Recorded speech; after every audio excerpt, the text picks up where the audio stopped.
Here's a handy hint that may help you when replacing flexible rubber brake hoses.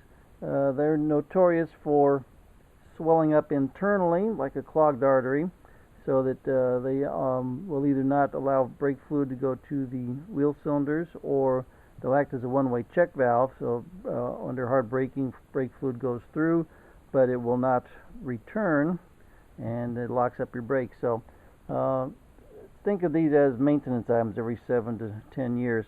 And what happens after they have been installed for a long time is this swivel fitting right here will oftentimes rust to the steel pipe.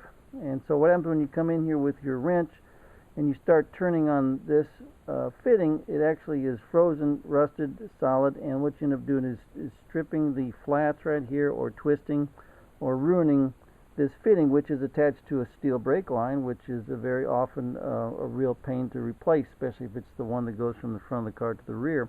And since you're replacing these flexible hoses anyway, what I suggest you do is simply cut the hose and then secure with your flare nut wrench this fitting right here, and unscrew this fitting from this fitting. You're unscrewing the brake hose from the fitting, and once this is broken free, sometimes the swivel fitting will start to free up, and if it doesn't, then it's time to hit it with WD-40 and gently, very slowly, carefully get this to free up.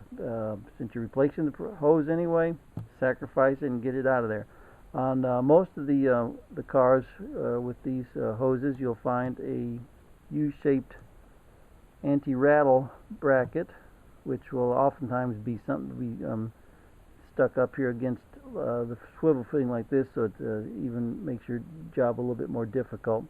On the 300 series cars, like 300 SLs and Adenauers, there's a fork, a very heavy-duty fork spring that goes in the groove right on the brake hose and holds it in place. And either way, since you're replacing the brake hoses, sacrifice the rubber brake hose and save the fitting on the steel brake line, which is much harder to replace. Also, when you get these undone and you're ready to reinstall, I suggest putting some anti-seize on the swivel fitting to help somebody in the future. Good luck.